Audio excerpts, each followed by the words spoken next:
Satoshi and I had what? I need water.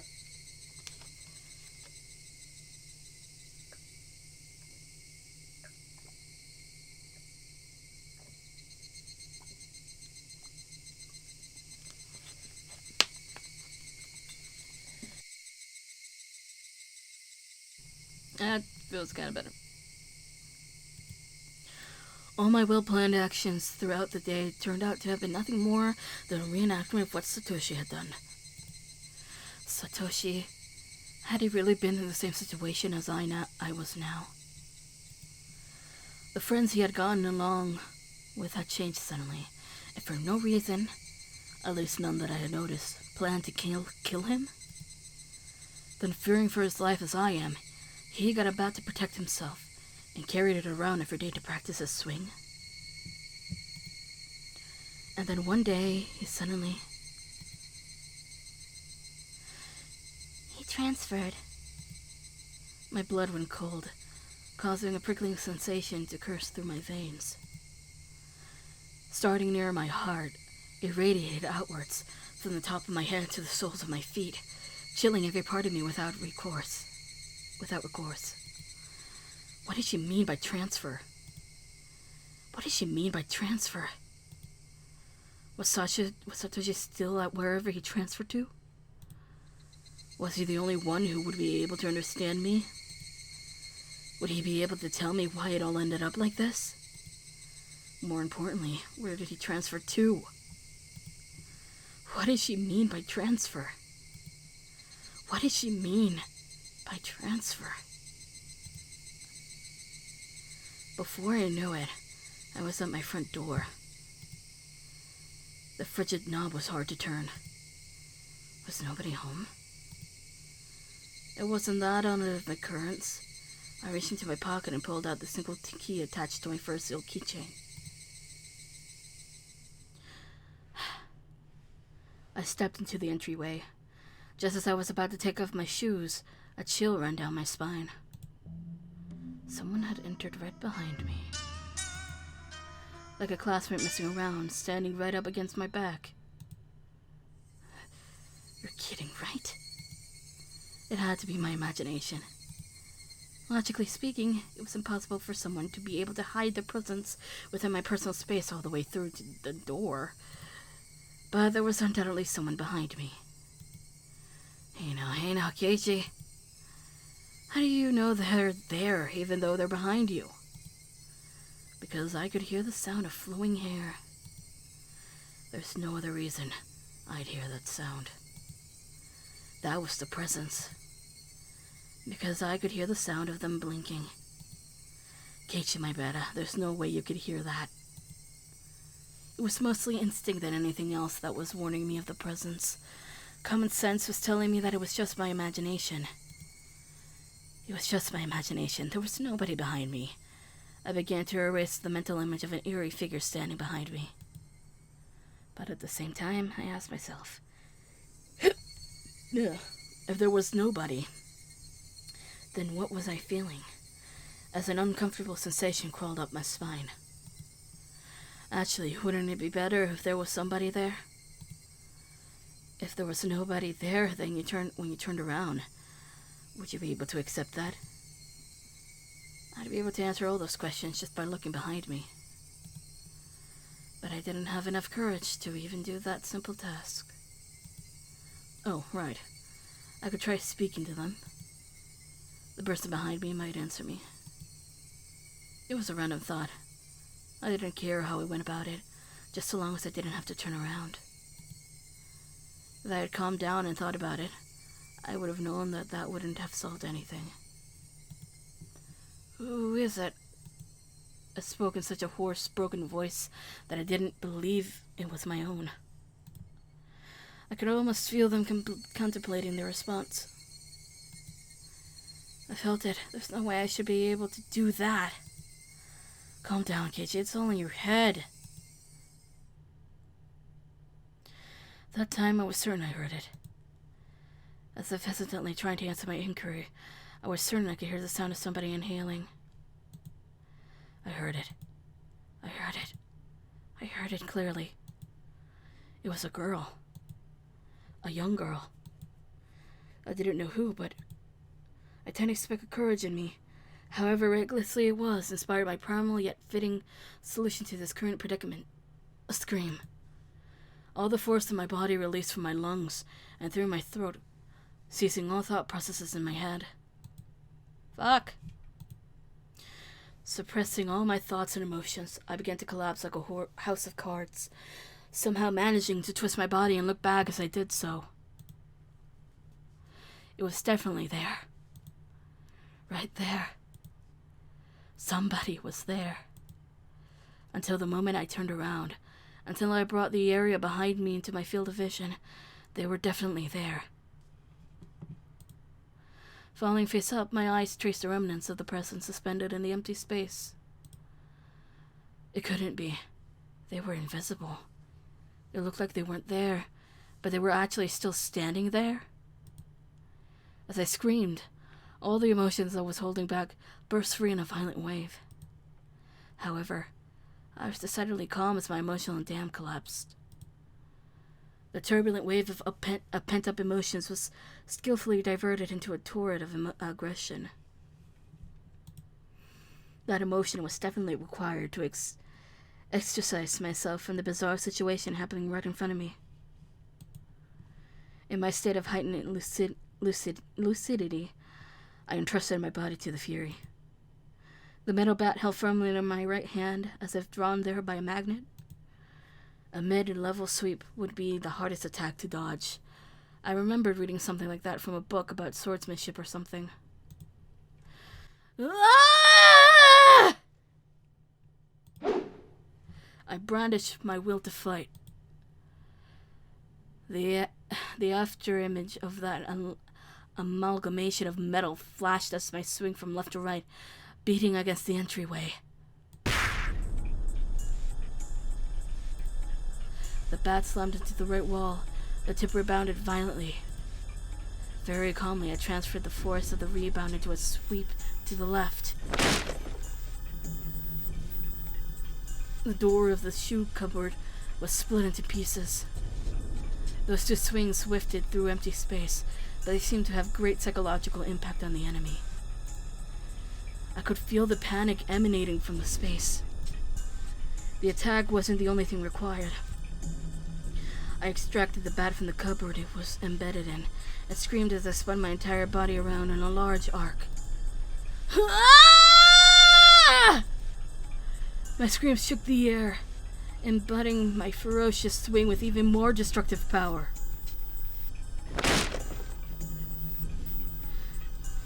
Without mercy or restraint, my violent strike with certain fatal force behind it shattered the top of the cupboard.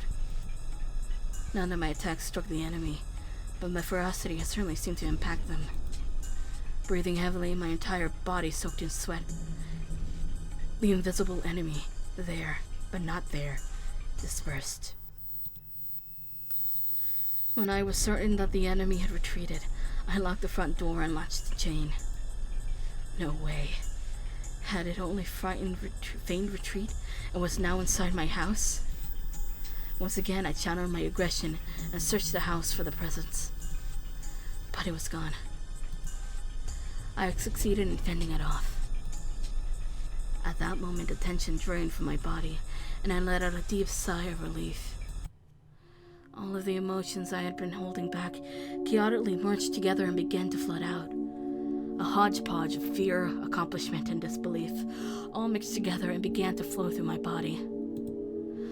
Unable to deal with each individual feeling, I beat them all back with the strongest exhaustion. Even in this moment, I remained composed. After checking that all the doors throughout the house were locked, I went up to my room on the second floor and closed the curtains. I straightened my back and tilted my head back a little. After clearing my mind of all my idle thoughts, I managed to calm down even more. What was that at the front door? There was definitely something there. Thinking about it, maybe it was just an aberration I dreamt up in my confused state, but I really didn't think that was the case. Calm down, Keiichi, my beta. Compose yourself. But no matter how calmly I thought about it, what just happened wasn't a figment of my imagination. It was obviously a supernatural phenomenon, and without a doubt, something was behind me. It wasn't some sort of illusion I saw amidst my confusion and disorientation. Proof? I had just one piece. When I asked, "Who is it?" they inhaled as if they were about to answer.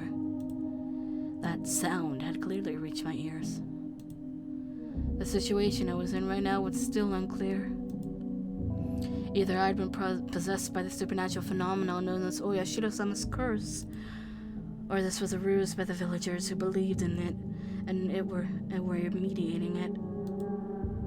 Either way, their motives were unclear. The roundabout way it had been done was also still a mystery. If it was perpetrated by humans, that would mean admitting that it was Rena and the rest of them doing it, but it would be solvable.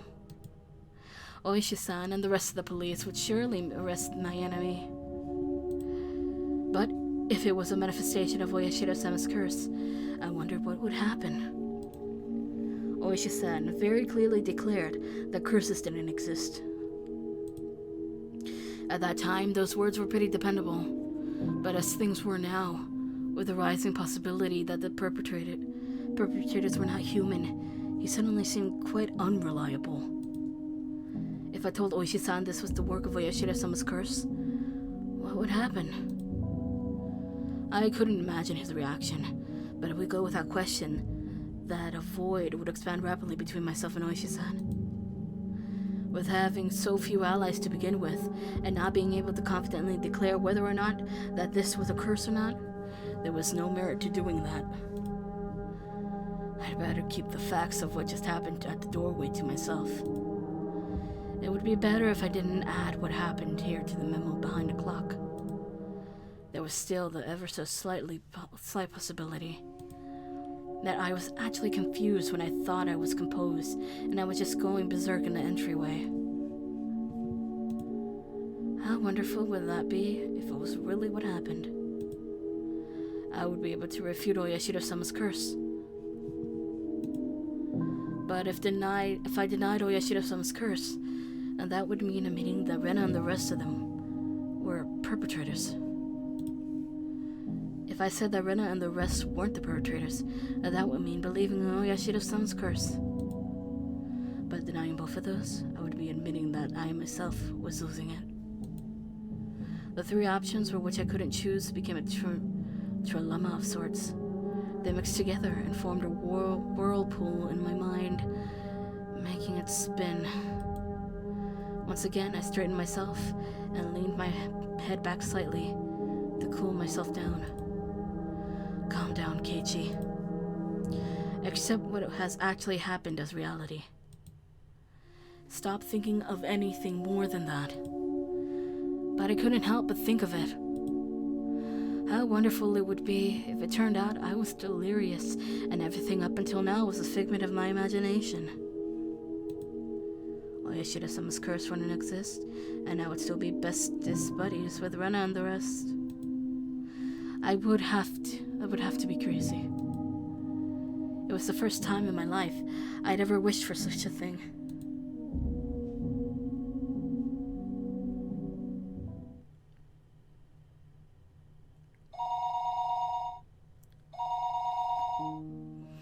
The phone rang noisily downstairs. Generally, there were no calls for me, so I really answered the phone much. But since my parents weren't here, I had no choice. I squirmed off the bed and went downstairs. Hello, this is the Maibara residence.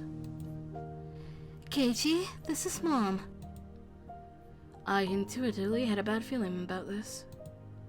It was because I thought she was going to ask me to go out and buy some things. So I took the initiative. What? I don't mind having instant noodles for dinner. There's still a lot of them. The other day, we went out as a family and brought a whole case of cup noodles. I wanted to get a bunch of different kinds, actually, but they refused since the individual packs were expensive, so instead I got a whole case of the mega-sized pork bone and ginger flavor ones I liked. But my parents don't like strong flavors, and I didn't touch any of them, so the cupboards were still full of them. So you see, there really isn't a need to go shopping, right? Keiichi, I'm not asking you to go shopping. Both Mommy and Daddy have to go to Tokyo right now because of work. Huh? Right now? This was really abrupt. No, we're already here. We left this afternoon. It's quite a distance to Tokyo from Hinamizawa. Gunning at full speed on the highway would still take 6 hours. Dad had a license, but since he doesn't like the highway, they likely took the train. It would have taken longer. I'm thinking you might understand since you heard us speaking last night, but it has to do with Daddy's contract. Right now, things aren't going so smoothly. Now that you mention it, I did remember that they talked all that time about his job. Job prospects weren't looking so good. Daddy is really sensitive about things like this, so if we leave things as they are, it will affect his work. Part of my father, particularly fragile artistic personality, his emotions change as easily as the fall sky. You could also just say he couldn't take criticism. But something like that can be done over the phone. Keiichi, this is your father's job, so can you support him a bit, please? Anyway, it's just faster to talk about it in person, so there wouldn't be any misunderstandings. As their son, there was nothing more I could say once they started talking about work. So we'll be back tomorrow night. Keiichi, will you be fine on your own? It's not like I'll die or anything. Keiichi, you shouldn't speak so lightly of dying. If there's something troubling you, just talk to us. I believe Mommy will be able to help out. Yesterday, I did bring up if I died, rather abruptly, so I suppose they were a little worried. But really, I was more depressed by the fact that nothing would be solved by telling them. If I didn't plan on dying, at least not while I still knew nothing, I would never allow it. I won't die. I won't. I'll survive, even if I have to gnaw my leg off. Yeah. See you then. Tomorrow morning, make sure to wake up and eat your breakfast. And don't forget to take a bath and brush your teeth. Yeah. See you. The call ended like that. Sometimes my parents went off to Tokyo for business meetings, but Tokyo was far away. They normally did things by the phone. The times they did go were normally planned out in advance. It never happened this suddenly. I couldn't say that those circumstances didn't feel strange or rather unnatural. Anyway, I only needed to recognize the reality of the situation. That tonight, I was the only one in the house. That when my parents came back from work, I'd be gone, missing, vanished. Looking back on this series of events in the previous 5 years involving Oyashiro-sama's curse, it wouldn't seem that strange at all. Come to think of it, it was getting pretty late. I didn't think it was good that the only light on in the whole house was from my room on the 2nd floor. It was the same as broadcasting to the enemy that my parents were gone, and that this was their chance. First, I ran to the living room, flicked on the lights, and turned on the TV to a reassuring volume. Next was the study. I similarly turned on the lights and some music. From the outside, it would look like my parents were here. Once again, I went through the house, checking to see if there was anything left unlocked. When I saw the veranda and the laundry still hanging out there, I went pale. That would have made it too obvious. I needed to take it down. I snatched down the laundry haphazardly and erased all traces that my mother wasn't there. It should be fine now. The garage! They hadn't gone all the way to Tokyo by car, but they had gone up to Okinomiya Station. The garage was empty, wide open, and in plain sight. This was not good. I panicked, rushed out the back to close the normally open garage door. It should be fine now. I needed to get the paper. Mom always got the paper. Since they left in the afternoon, the evening paper was still out there. My premonition was correct. I pulled out everything from the mailbox and dropped it in the entryway. With this, for sure this time, it should be fine. Come to think of it, leaving the cupboard busted like that for my little freakout was kinda bad. I'll just say I tripped and fell, and the bat I was holding smashed into it. Even so, just leaving it in its current state wasn't good. I should clean it up a little before Mom got back and scolded me. I remember that there was a broom and dustpan in the closet. As I was going to get them, the phone rang once again. Hello, this is a My Better residence. Oh, is this Keiichi-kun? Is your mother around? She isn't here at the moment. You idiot, Keiichi Maibara. Don't reveal that your parents are gone. You can follow up still. Calm down and take care of it. I think she'll be back soon. That wasn't a good response either.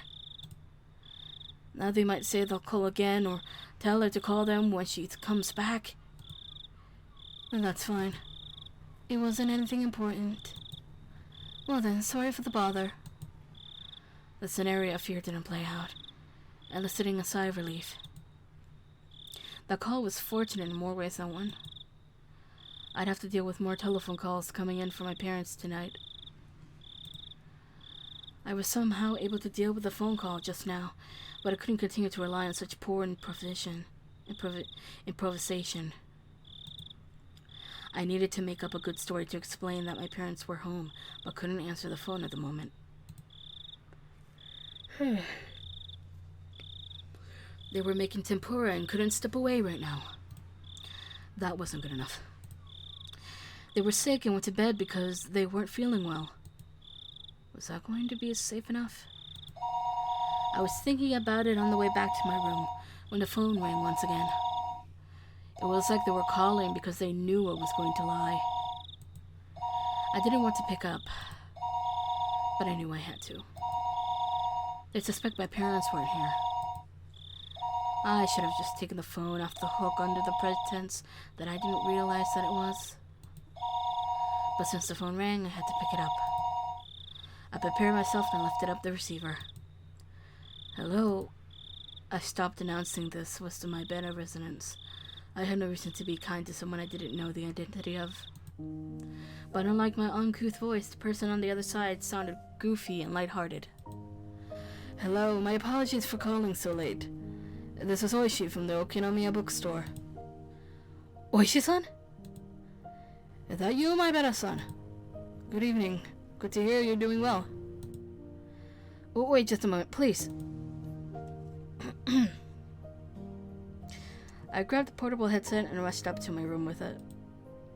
It was the same no matter where I was, since there was no one else home.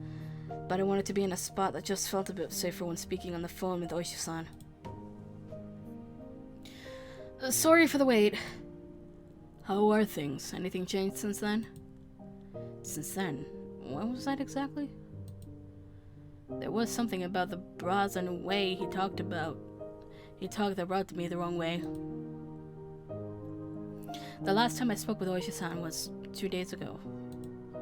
The day I stayed home from school, I met Oishi-san on the way back from the hospital, and we headed into town for lunch and a talk. Then, after that, Rena and Mion came to check up on me. Whenever I spoke with Oishi-san, they always knew about it. It was like that since the first time I met him. Today's phone call may well be found out by them as well. Hello? Can you hear me, my better son? Huh? Sorry. What did you say? I asked if anything's changed since last time. There wasn't an answer, so I got a bit worried. No, not really. The words stopped in my throat. There was a ton of stuff that had happened. All of it baffling. What should I talk about? I didn't understand any of it, but I should try asking. If I didn't ask now, I may never have another chance. This night, when my parents weren't home, I had no guarantee I would make it through the night safely after all. Well, Oishi-san, it seems that someone is after me. Really? It could all just be a coincidence, but that day I missed school when I was sick, the two of them came to check up on me. Which two? Rena and Mion. They started asking about how I had lunch with you. What next? They left me some mochi when they came to visit, but there was a needle inside. Fortunately, I somehow didn't swallow it. I wondered, could that just have been a threat? About the needle. It was just one of those common sewing needles you see all the time. There was a hole in thread string, though. There was a hole to thread string, though. Now that might be San, the needle itself. That's evidence. It could be used as proof that they threatened you. Where is that needle? That's right, that's it! I dropped the receiver and rushed downstairs. When I tossed the mochi, I had overlooked it out of terror, but that needle was a valuable piece of evidence. I'd certainly thrown the mochi and needle at the wall together. If it was there, then it would be on the living room wall. But my prudent mother had cleaned that living room wall, and there was not a trace of mochi left on it. Could it be that it dropped in the gap between a wall and the carpet? I frantically searched by running my palm along the carpet, but nothing turned up. I tried moving around the sofa and the desk, pulling up the carpet and flapping it around. But I couldn't find a needle. Did my mom clean up everything without noticing it? It was just 2 days ago. I didn't know what day they collected the burnable trash, but it may still be in the trash bin in the kitchen. I rushed into the kitchen, opened up the lid of the pail, and poured out the contents. But even at a glance, I could tell that it would be incredibly difficult to find a needle in this pile of trash. Ooh. I was looking for a needle in a trash stack. I know, I'll try running my hand through it. It was a bit gross, but I was looking for a needle. If I felt a small prick, I'll be able to find it. It was a pretty tactless method, but it was the quickest. I held my breath and started striking the pile of trash with my hand. Feel through about, there was nothing more disgusting than this, but it was not the time to be concerned about such details. I continued on for a while, but nothing turned up. I wanted to search more thoroughly, but I was still on the phone. I shouldn't keep Oishi-san waiting for too long. Later, when Mom got back, I'd have to ask her if there was a needle. I hastily began scribbling on a notepad affixed to the refrigerator with a magnet. Was there a needle? I scrawled the words with a red pen, then dashed back up to the stairs where I had been keeping Oishi-san waiting for far too long. Water!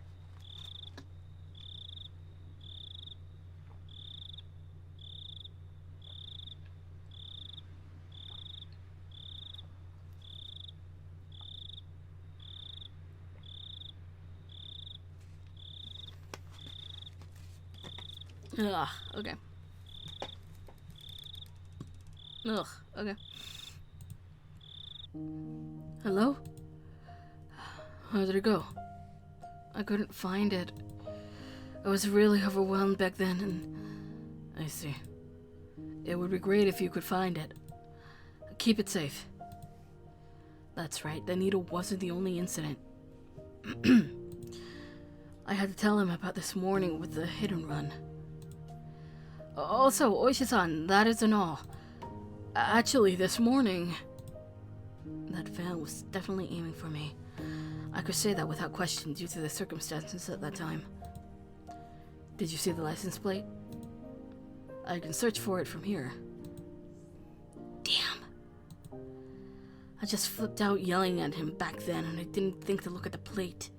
What failures on my part with the needle and the plate number. I was so focused just protecting myself that I let some of the most important details slip out of my grasp. I punched my pillow, annoyed at how worthless I was. I'm sorry. I don't know much more than it was a white van. Nothing to fret about that, my better son. Anyone would be shaken off after being hit. I guess all of this really isn't a coincidence, is it? Oishi-san started to hem and haw over on the other end. I could imagine him folding his arms. Oh, so Rena is acting strange. Oh, so. But Rena said on the way home today, asking why it was so much like Satoshi-kun. Now I could say it was with confidence, that Rena knew what happened to Satoshi. She knew that there was more to it than just him simply disappearing. Rena knows. She knows something regarding what happened to Satoshi, the kid who was demoned away last year. What would that be exactly? Rena said I was the same as Satoshi. She said something to the effect that the way things are going, I'll end up with the same fate as Satoshi. Fate, you say? Exactly what kind of fate did she say would befall you? Ugh.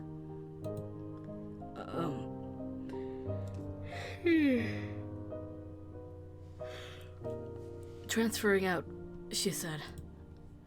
Transferring out? Rena said Satoshi transferred out. So, given how things are going with me, I'll transfer out too. Oishi-san let out a stern sigh and then grumbled loudly. My Battle-san, that was probably some sort of threat. Or maybe some type of warning. I thought so too. At that point, I started to think, would it be prudent to sum up everything that had happened up until now with the machinations of some human perpetrator? Other than the theory of it being Rena and the others, I was left with Oyashiro-sama's curse actually existing as the only other explanation. Of course, I couldn't tell that to Oishi-san. Except Rena's strange behavior could be proof of either scenarios. Whether it was Oyashiro-sama's curse being real or everything being part of a conspiracy committed by all of the villagers, Rena was involved. Rena had to know something. Rena was suspicious. What exactly was Rena? I couldn't help but think she was somehow involved with the prior strings of mysterious death. I seem to recall that Oishi-san had admitted that he had dug into Rena's past a little. He was probably just downplaying it when he said a little. Meaning he had actually dug pretty deep, most likely. I wanted to hear about Rena. I wanted to know what had happened to her previous school, among other things that were still unknown to me. If Rena was somebody I should suspect, no, not that. I wanted to know the truth. Tonight I was alone in this huge house. Even though I said I couldn't count on them, I'd lost the security I felt I had just by my parents being around. It wasn't like this house was some sort of fortress or castle. If a malicious person decided to use brute force, they'd easily gain entry. There were no other residences close to the Maibera residence. No one would be able to hear anything, no matter how loud it was. I had never felt as much resentment towards my father's artistic temperament and the fact that he had his house built in such a remote location as I did right now. I wonder if I would still be here by tomorrow morning. So I had to ask. Right now. Because I had no idea when the next chance would come. Oishi-san, I have something I wanted to ask about. Please don't keep anything from me.